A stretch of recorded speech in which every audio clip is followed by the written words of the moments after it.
Welcome to Nonprofit Expert, presented by Donor Perfect.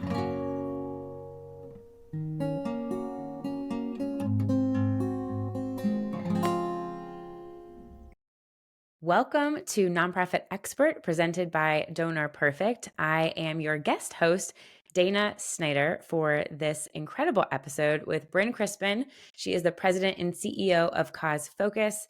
I am the founder and CEO of Positive Equation. So it sounds like we're going to have a really good conversation. I am so excited to be here with you today. I am a speaker. I am a fellow podcast host of my podcast, Missions to Movements, and the creator of the monthly giving mastermind program. Brynne is here with us today to talk all about social media marketing, and she has an incredible background that we're going to dive into, working with nonprofits, thought leaders, and policymakers in DC for the last decade. Her team focuses on using empathy-based marketing to turn passive audiences into loyal advocates. And I don't know who doesn't want that. Brynne, I'm so excited to connect with you in this conversation today. Thank you so much, Dana. It's really, really great to talk with you. Same. So I want to kick off talking about your background because it's remarkable.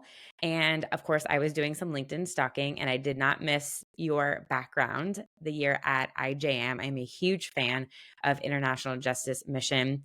Can you share with us really what's your favorite part of digital marketing and what got you into social media from your experiences? That's a great question. Yeah. So I went to school for journalism, actually. I wanted to be a print journalist. I was actually pretty anti-technology, believe it or not. I loved asking hard questions and digging in deeper to get to the root of a story. So I was pretty old school when it came to media. I loved and still do just turning real pages and buying the actual book. I hate reading on Same. screens. Me So too. but toward the end of college, I became fascinated by the conversation piece of telling these stories on social media. Um, because now, there wasn't just a fast, new, dynamic way to share these stories, but it could be done in such a way that invited live conversation and feedback around them. So I was Yeah. watching events like the Arab Spring protests unfold from conversations that started on Twitter. The power these platforms had to ignite and empower people toward action was just fascinating to me. And I couldn't get enough of it. And of course, we've seen this level of power can also create waves of negative actions and have serious consequences, which is why I don't think I would still be working in social media today if it weren't for helping incredible people and incredible causes make a positive impact on the world. So to answer your question, it's really the connections and the conversations that happen daily on these platforms that I've seen inspire real change from grassroots to global. And there's really no other medium like that can do that with stories. So that's Yes. my favorite part. That's what gets me up in the morning and keeps me sane working in social media all day long. Yes, I love it. I know I can definitely relate. I will never forget the one personal Facebook fundraiser that was raising. Remember upwards of like 7 million plus when it took off. And Yes. Oh I my was just like, goodness. oh my gosh, that is the power of these platforms, is the ripple effect that it can have for movements of good. And you mentioned these channels. And I think we can be overwhelmed in thinking, and I get asked the question all the time, do I need to be on everything? I think our people are everywhere. So where do you think people should really focus and figure out where to spend their time, where to invest resources? Absolutely. I get that question all the time. And I'm going to have to give you the marketer answer on this one and say it depends. Yeah. So I would say start with your goals and do your audience research. You can ask questions like, do you need to engage high earning young professionals? If so, I would say go to LinkedIn and develop thought provoking, insightful content that educates them on what you do. But if you want to encourage more stay at home moms to be politically active this election season, Mm, go to Instagram, focus on developing unique content that will thrive on that platform specifically. So, no, you don't need to be everywhere all at once. It's actually better to just choose one or two platforms, develop content specifically for that platform, and you're going to see a much higher results by doing that. yes, 1000% echo everything that you're saying. It's interesting with the moms too. One platform, it's technically not a social media platform, but Pinterest, I think, can be an Mm, untapped one too, dependent upon the demographic that you're trying to reach. yes. Which, speaking of the different channels, one reason that I agree with you in focusing on one or two is because they all should have a platform specific content strategy, because they all are we consume them differently, and different content works better on different channels. What do you think is working best and where right now? Yeah, so for a nonprofit, I like to help them think through content through two different lenses. One would be thought leadership content, and then the other one would be storytelling. So if you're an organization that's really heavy with research, advocacy, you're really trying to connect with strategic partners and be an expert and a leader in a space, I would focus on LinkedIn and X. So we're still seeing some success on X. It's a bit of a hot mess right now for a lot of organizations. But again, if you're in that thought leadership space, it is a really powerful tool still. So content that shows people how you do something or why it Mm. worked, that helps them understand why they should care about it and really tell it from an expert's point of view. So that's what's really going to thrive on LinkedIn and X. And then for storytelling, that is your human experiences. So that would be Instagram, Facebook, TikTok, YouTube Shorts. We're seeing a lot of success there right now as well. So think about those reels, those short clips, lots of Yeah. faces and content that just drops you right into an experience. Nothing fancy, just keep it raw and relatable. Pull back the curtain to help people see what you do and why it's important. And this is where partnering with a collaborator can be extremely helpful too, because you can do this through the eyes of someone else that your audience already resonates with and trusts. But those are the kind of the two different lenses I try to help people think through before just deciding where they should be posting. Awesome. And I absolutely love LinkedIn as a thought leadership platform. If listeners are thinking or questioning, because sometimes we have our own imposter syndrome or are a little bit nervous about being vulnerable, what do you share with team members and clients that you work with on where to start in kind of sharing your own stories and experiences on LinkedIn in particular? Absolutely. I know that is intimidating. And it's hard for me too, even as a marketer who I do this day in and day out for other clients. But when it comes to my own content, I like freeze.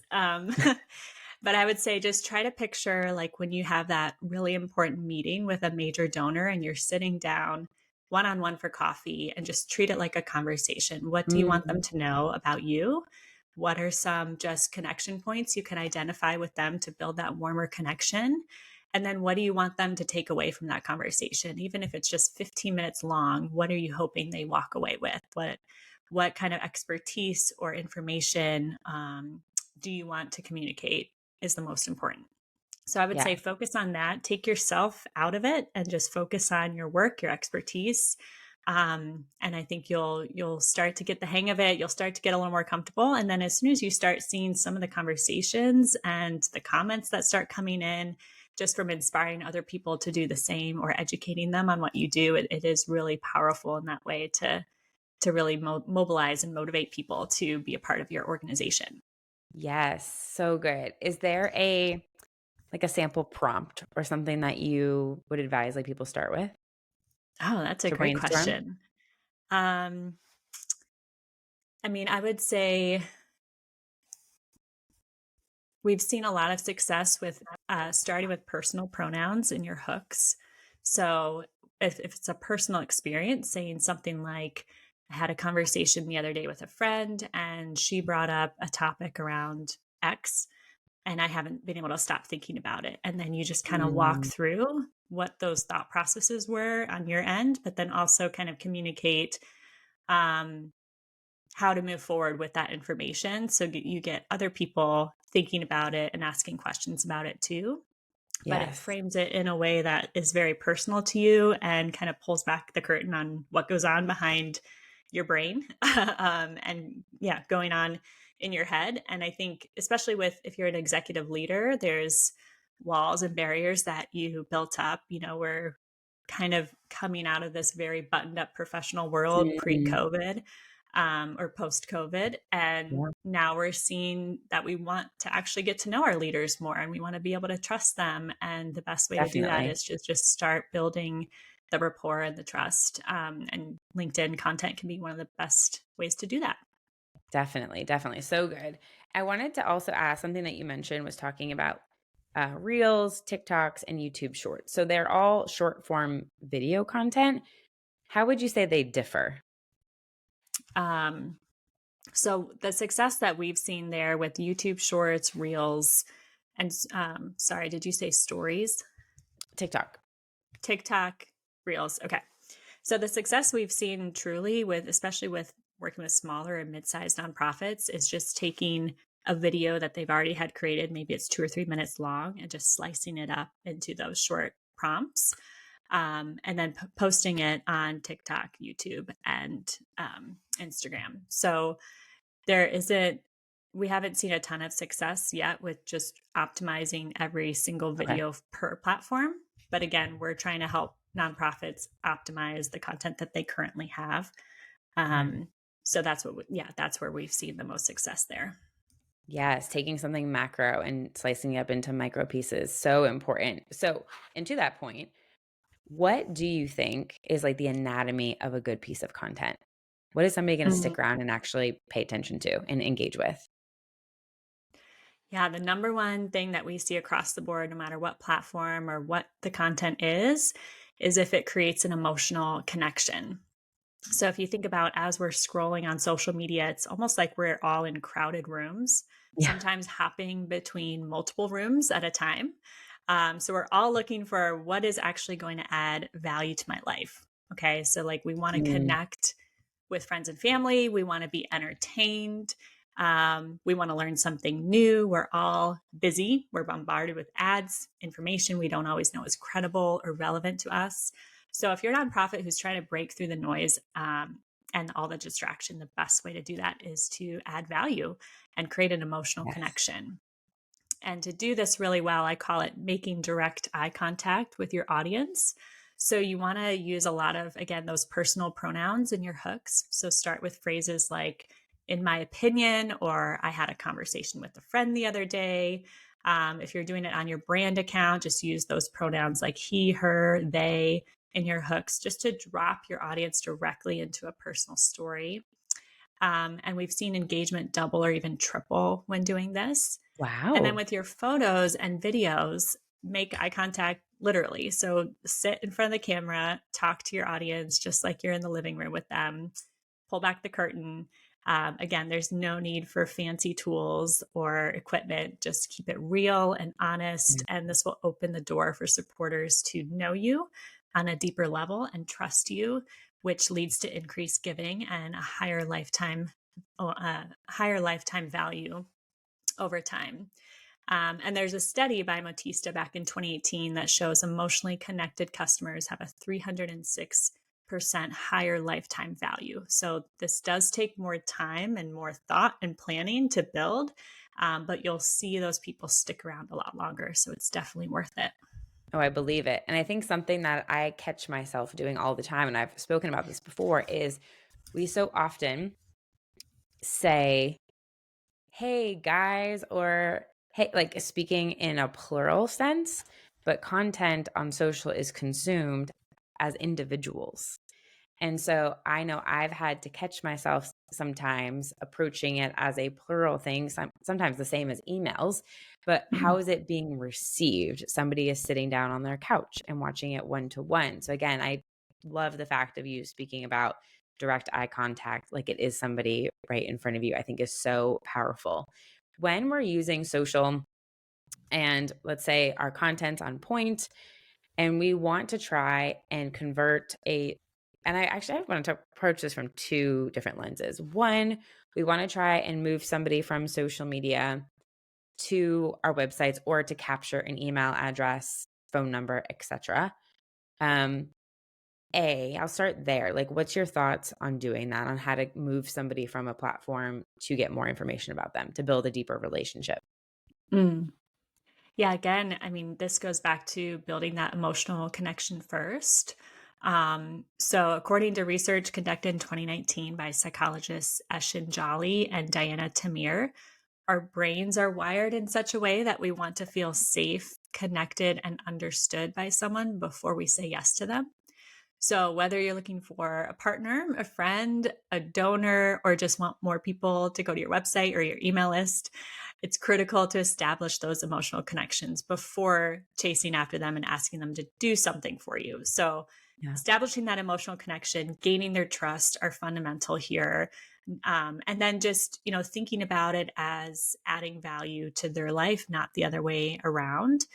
Your Yes. content, especially on social, should always be developed through the lens of the common question we all have, right? When someone's trying to convince us to do something, we say like, okay, but why should I care? Why should I take Mm, my valuable time and energy to do this?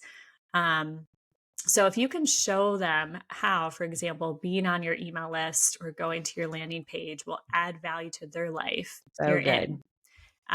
But you won't be able to achieve this if you haven't established that connection and trust with your community first. So that's where social is, it thrives. I mean, that's what it's built for, establishing that really healthy community. That's so good. That's such a good perspective. Is like, how is this adding value for them? And then I think on the flip side, there's this notion, right, of always taking people from social and moving them to an email list. Um, but what about building the connections on the platform? If they stay there, how would you recommend helping to facilitate that? I know Messenger is something that's been really booming recently. Hmm.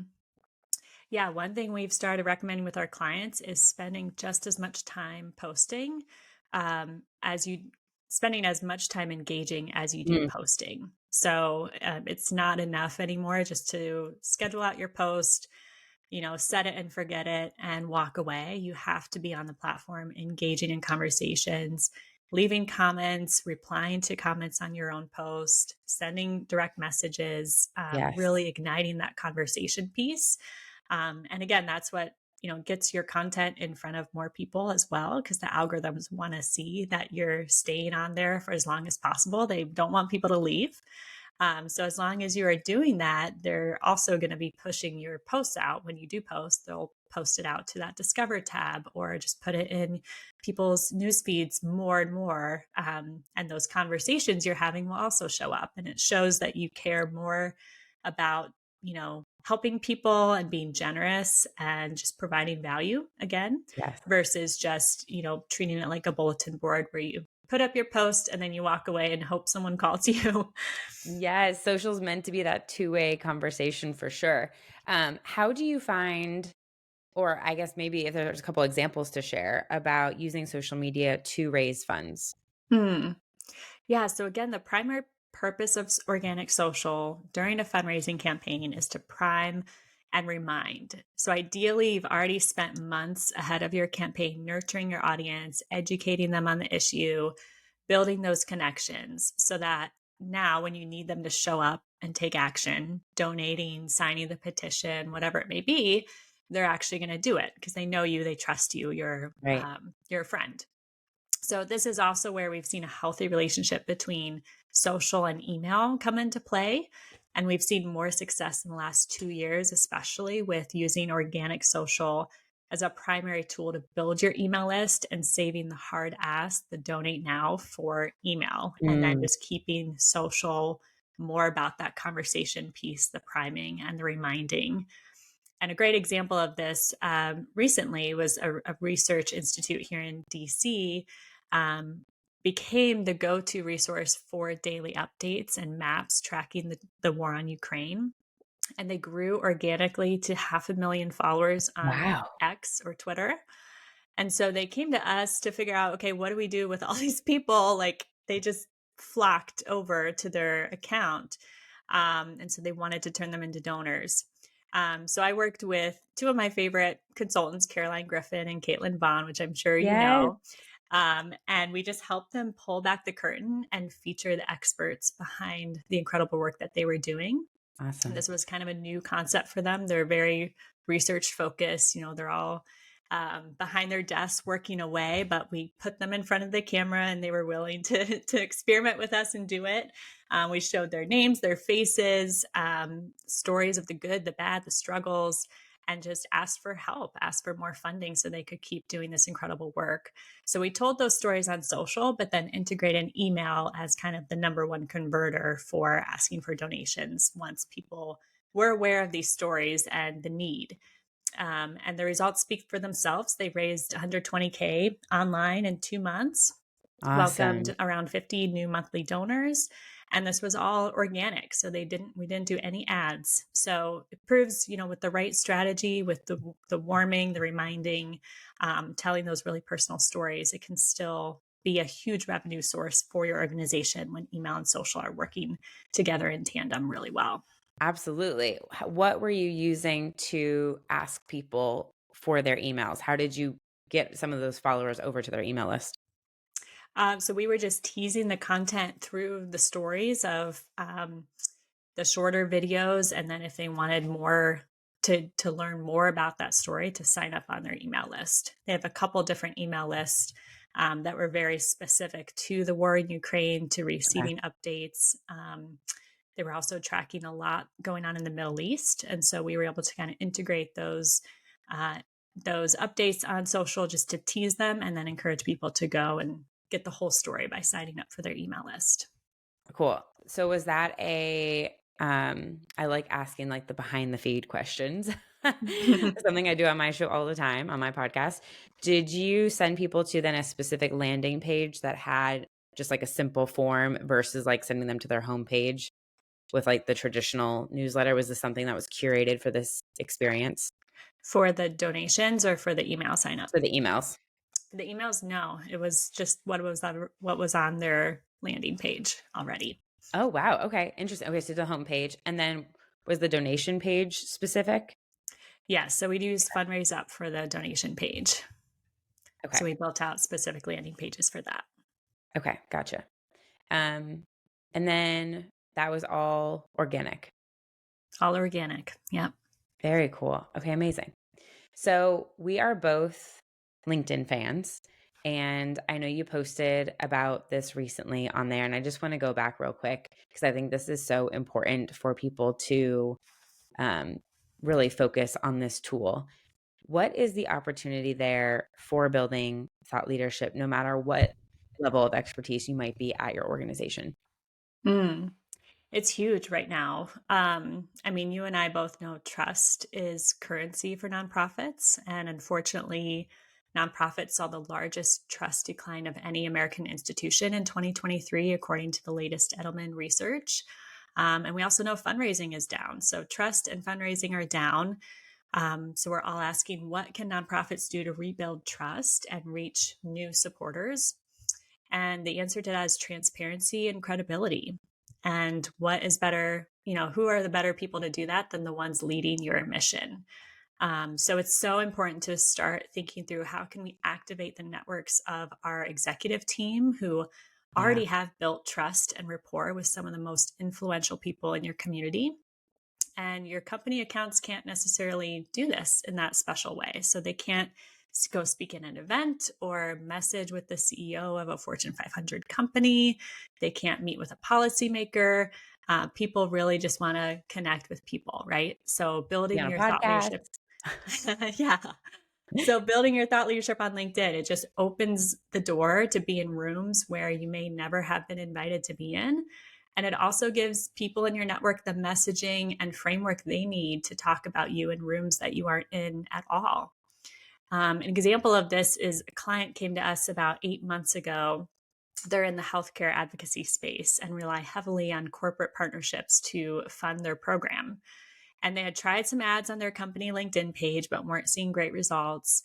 Cold outreach wasn't working all that well either. So they were ready to try something different. So we took the approach of activating their chief development officer's personal LinkedIn account, started posting 3 to 4 times per week, speaking directly to the pain points and solutions of their ideal corporate partner. We even were engaging on his behalf, so leaving comments on his ideal corporate partners post when they were posting. Amazing. And then we also built out something called target mapping, which is essentially lead gen. So it's a little bit of professional stalking that we do on their behalf to really figure out, okay, who are these people and what do they need? What do they want? What are they engaging with? So that our content was specifically aligned with where their head was at. And so over the last 6 months, we've gotten over 100,000 impressions on his content. We've increased profile views by 508% Wow. among decision makers in his top target industries. And a major Labs partner just texted him last week and said, I love what you're doing on LinkedIn. I can tell the organization is taking a turn for the better. Let's chat. So again, it's Wow. all about building that trust first and then Yeah. building the relationship and then focusing on conversion, getting them on a call, asking them for a meeting, whatever it may be.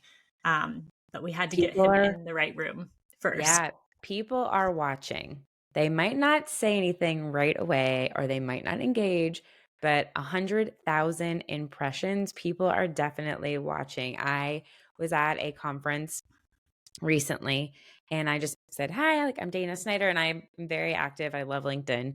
And they're like, are you the Dana Snyder on LinkedIn? And I just like laughed and I was That's like, oh awesome. gosh. I was like, if it's the right Dana Snyder. And she's like, no, like I love your stuff. And so it's so true. But I don't think that person has ever said anything to me, but they Yeah. are watching. Mm-hmm. And so a lot of times we might feel we don't get that like little hit of the likes and the follows or whatever. But Mm-hmm. when you meet up with somebody, you never know what they may be watching. So yes, I absolutely love that story. What an amazing case study. And congrats, Brynne. That's awesome. Where can listeners connect with you? Where can they learn more? I'd love to connect with you on LinkedIn. We were just talking all about it, so might as well hop over there. Yeah. So Brynne Krispin on LinkedIn, or you can go to our website, causefocus.com, and that's focus with a K. Amazing. Awesome. Thank you, Brynne, so much for being here. Everyone, thank you so much for listening to Nonprofit Expert presented by Donor Perfect. Thank you so much. Thank you for listening to Nonprofit Expert, presented by Donor Perfect. For more information and a special offer, visit donorperfect.com/podcast.